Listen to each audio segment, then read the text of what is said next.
नमस्कार मित्रों, आप देख रहे हैं सिलेक्शन वर्ड यूट्यूब चैनल की भारतीय इतिहास के महत्वपूर्ण प्रश्नों की सीरीज़। और आज हम लोग इसमें चर्चा करेंगे भारतीय इतिहास के 20 महत्वपूर्ण प्रश्नों को।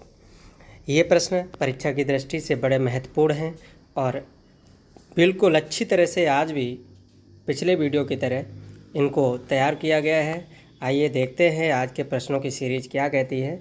और ये प्रश्न मॉडर्न हिस्ट्री से है, आधुनिक भारतीय इतिहास से। तो वैसे भी आधुनिक भारतीय इतिहास परीक्षा की दृष्टि से बहुत ही महत्वपूर्ण माना गया है। तो चलते हैं, देखते हैं किस तरह के आज के ये प्रश्न हैं। पहला प्रश्न है आज से, किस मुग़ल सम्राट ने अंग्रेज़ों को बंगाल में शुल्क मुक्त व्यापार करने की अनुमति प्रदान की थी? मतलब उस शासक के बारे में बताना है जिसने अंग्रेज़ों को बंगाल में फ्री ट्रेड की अनुमति दी थी। तो आइए ऑप्शन देखते हैं। Option A Akbar, option B Jahangir, C Bahadur Shah और डी फर्रुखसियर। तो इस प्रश्न का आंसर देखते हैं। आंसर होगा डी फर्रुखसियर ने। नेक्स्ट क्वेश्चन है, भारत पर नादिर शाह के आक्रमण के समय मुग़ल शासक कौन था? जब भारत पर नादिर शाह ने आक्रमण किया था 1739 में, उस समय मुग़ल शासक कौन था? ऑप्शन देख लेते हैं। अहमद शाह, बी ऑप्शन है आलमगीर सेकंड, सी ऑप्शन है रफ़ीउद्दर्जात और डी ऑप्शन है मोहम्मद शाह। तो आइए आंसर देखते हैं। इस प्रश्न का आंसर है डी मोहम्मद शाह। मोहम्मद शाह उस समय भारत का शासक था। दिल्ली की गद्दी पर उस समय मोहम्मद शाह ही था जब नादिर शाह ने आक्रमण किया था। नादिर शाह को ईरान का नेपोलियन कहा जाता है, आप लोग याद रखेंगे। नेक्स्ट क्वेश्चन है, अंतिम मुग़ल शासक बहादुर शाह के पिता का नाम क्या था? जो अंतिम मुग़ल शासक थे, भारत के अंतिम मुग़ल शासक बहादुर शाह द्वितीय जफ़र के नाम से जिन्हें जानते हैं, उनके पिता का नाम क्या था? प्रश्न ये है। इन्होंने 1857 की क्रांति में दिल्ली से नेतृत्व किया था और 1857 की क्रांति में इन्हें भारत के सम्राट की उपाधि भी दी गई थी। तो आइए बहादुर शाह द्वितीय के पिता का नाम देखते हैं। ऑप्शन ए अकबर शाह प्रथम, ऑप्शन बी अकबर शाह द्वितीय, option C Aurangzeb, option D है शाहजहां। आंसर की तरफ बढ़ते हैं और देखते हैं। इस प्रश्न का आंसर होगा बी अकबर द्वितीय या अकबर शाह द्वितीय। नेक्स्ट क्वेश्चन 4 की तरफ चलते हैं और देखते हैं क्या है क्वेश्चन। क्वेश्चन कहता है कि 1707 ईस्वी में औरंगजेब की मृत्यु के बाद सत्ता किसने संभाली थी? अर्थात जब औरंगजेब की मृत्यु हो गई उसके बाद दिल्ली का शासक कौन बना? ऑप्शन देखते हैं। बहादुर शाह प्रथम, ऑप्शन बी है जहांदार शाह, ऑप्शन सी है मोहम्मद शाह, ऑप्शन डी है अकबर द्वितीय। आइए आंसर देख लेते हैं। इस प्रश्न का आंसर होगा ए बहादुर शाह प्रथम। मोहम्मद मुअज्जम अपने भाइयों की हत्या करके बहादुर शाह प्रथम के नाम से औरंगजेब की मृत्यु के बाद दिल्ली की गद्दी पर बैठा था। नेक्स्ट क्वेश्चन है, महाराजा रणजीत सिंह के उत्तराधिकारी कौन थे? पंजाब राज्य के संस्थापक महाराजा रणजीत सिंह की मृत्यु के बाद पंजाब की गद्दी किसने संभाली थी? आइए आंसर देखते हैं। ऑप्शन ए है खड़ग सिंह, ऑप्शन बी है शेर सिंह, ऑप्शन सी है नौनिहाल सिंह और डी कहता है कि इनमें से कोई नहीं। चलिए आंसर देख लेते हैं। इसका आंसर होगा ए खड़ग सिंह। महाराजा रणजीत सिंह की मृत्यु के बाद खड़ग सिंह ने पंजाब की राजगद्दी संभाली थी। नेक्स्ट क्वेश्चन है, वह गवर्नर जनरल जिसने हैदर अली को पोर्टो नोवा के युद्ध में हराया था। क्वेश्चन है, हैदर अली को पोर्टो नोवा के युद्ध में किस अंग्रेज ने हराया था? आइए देखते हैं। ऑप्शन ए है आयरकूट, ऑप्शन बी है हेक्टर मुनरो, ऑप्शन सी है जनरल गोडार्ड और ऑप्शन डी है कोई नहीं। तो भाई इस प्रश्न का आंसर देख लेते हैं। इस प्रश्न का आंसर है ए आयरकूट। नेक्स्ट प्रश्न की ओर चलते हैं। प्रश्न है 7 और इसके ऑप्शन देखते हैं। निम्न में से कौन अवध का प्रथम नवाब था?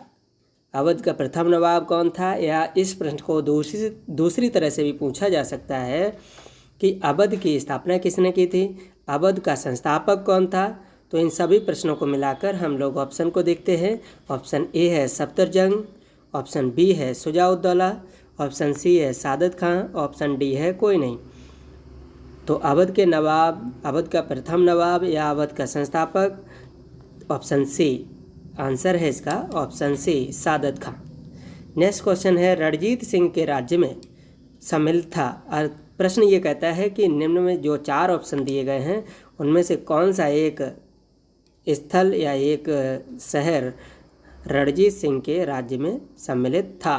तो आइए आंसर देखते हैं। इसका आंसर होगा डी श्रीनगर। नेक्स्ट क्वेश्चन है जिज मोहम्मद शाही पुस्तक जो नक्षत्र संबंधी ज्ञान से संबंधित है, इस पुस्तक के लेखक कौन है।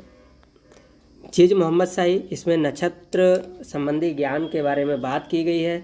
इसका लेखक कौन है आइए देख लेते हैं।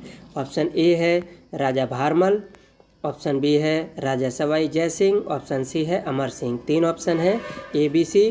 तो आइए देखते हैं। इस प्रश्न का आंसर होगा राजा सवाई जय सिंह। जय सिंह उस समय वेधशालाओं की स्थापना करने वाले शासक थे। जय सिंह ने जो है जयपुर, मथुरा, दिल्ली, वाराणसी इन जगहों पर वेधशालाओं की स्थापना करवाई थी। नेक्स्ट क्वेश्चन है लंदन में ईस्ट इंडिया कंपनी के गठन के समय भारत का बादशाह कौन था। प्रश्न को दोबारा पढ़ते हैं। लंदन में ईस्ट इंडिया कंपनी के गठन के समय भारत का बादशाह कौन था। प्रश्न कह रहा है कि जब ईस्ट इंडिया कंपनी की स्थापना लंदन में हो रही थी उस समय भारत में दिल्ली की गद्दी पर कौन बैठा हुआ था। आइए देखते हैं आंसर। ऑप्शन ए है अकबर, ऑप्शन बी है जहांगीर, ऑप्शन सी है शाहजहां और ऑप्शन डी है औरंगजेब। आप लोग ध्यान से देखेंगे इस प्रश्न का आंसर एक अलग ही तरह से होने वाला है। जब ईस्ट इंडिया कंपनी की स्थापना हुई थी उस समय भारत का शासक अकबर था, लेकिन जब ईस्ट इंडिया कंपनी के दूत के रूप में यहाँ पर जो व्यक्ति पहुँचा था सबसे पहले वो अकबर के नाम की चिट्ठी लेकर जहांगीर के दरबार में पहुँचा था, क्योंकि वहाँ से यहाँ तक आते आते उसे समय लग गया और तब तक अकबर की मृत्यु हो गई। तो आप लोग कमेंट करके बताएंगे जहांगीर के दरबार में पहुंचने वाला प्रथम अंग्रेज कौन था। नेक्स्ट क्वेश्चन की तरफ चलते हैं, क्वेश्चन नंबर 11 और देखते हैं ये क्या है। प्रश्न है 11 और 11वें प्रश्न में पूछा गया है निम्न में से किसे स्वर्ग से उत्पन्न सेना नायक कहा गया है। निम्न में से किसे स्वर्ग से उत्पन्न सेना नायक कहा गया है। आइए ऑप्शन देखते हैं। ए है अल्बुकर्क, बी है रॉबर्ट क्लाइव, सी लॉर्ड कॉर्नवालिस और डी है कोई नहीं। आइए आंसर देख लेते हैं।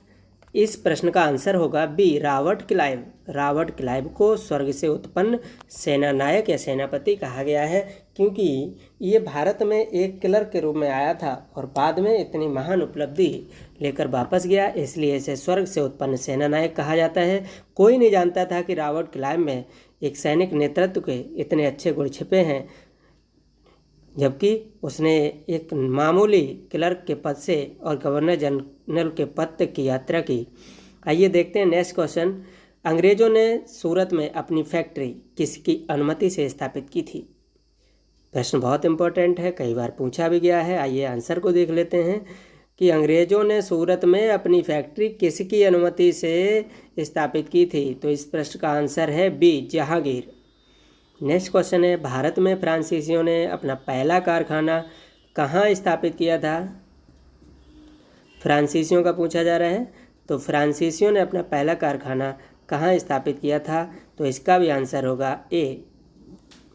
नेक्स्ट क्वेश्चन है कलकत्ता का संस्थापक कौन कहलाता है। कलकत्ता का संस्थापक, यहाँ पे थोड़ा गलत लिखा है, संस्थान लिखा हुआ है, संस्थान नहीं है, संस्थापक की बात हो रही है। कलकत्ता का संस्थापक कौन कहलाता है। तो ऑप्शन ए है जॉन सरमन, ऑप्शन बी है Vasco da Gama, option C है जॉब चार्नॉक, ऑप्शन डी कहता है कोई नहीं। तो आइए आंसर देख लेते हैं। इस प्रश्न का आंसर होगा option C Job Charnock. Next question Vasco da Gama Calicut कब आया था।